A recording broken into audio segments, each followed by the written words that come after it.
It's a great day. Man, wow.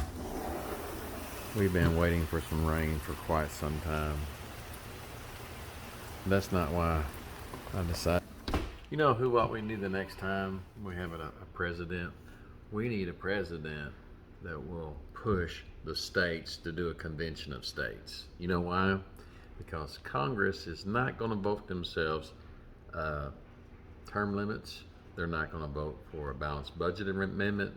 They're going to keep the 16th Amendment and keep us in an income tax when we really need just a flat tax, a consumption tax across the board for whatever you buy that's new, and get rid of all the compliance, all the filling out forms, all the auditing, all the IRS, everything else. That would help. We also need to get rid of the 17th Amendment because our states should be appointing our senators and they should not be getting elected by people with money like George Soros or Bill Gates or any of these other people that are paying these lobbyists and different people. I mean, your senators are going to come to you and go, "Oh yeah, I'm going to do what's best for your state. Oh yeah, I'm going to do that. I've got the state is all matters to me."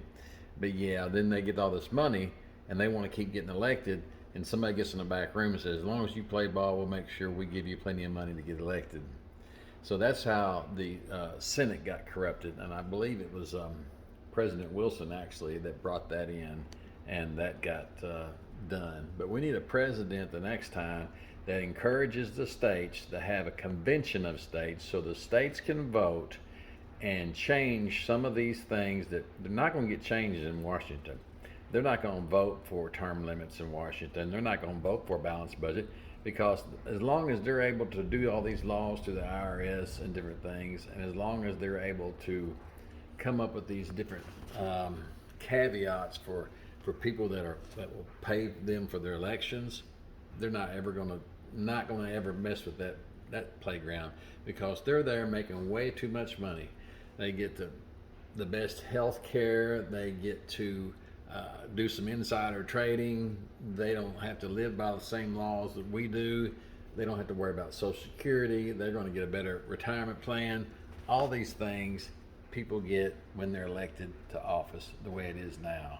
We need a convention of states that will let the states decide and go back and change some of the laws and the Constitution so we can have term limits, get rid of the 17th Amendment, get rid of the 16th Amendment, and get rid of the IRS and start a flat tax that will pay for everything else. Have a balanced budget so we're not printing money and we won't have as many issues. Get rid of a lot of this regulation and different things that are onerous. Get rid of all the bureaucracies. We don't need an EPA and all these different things. The states should be taking care of that. So that's me. That's what I would do if I was president.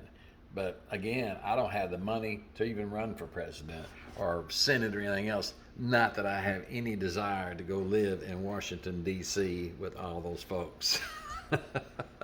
Anyway, Keith Wilson here, out of the blue. Have a good one.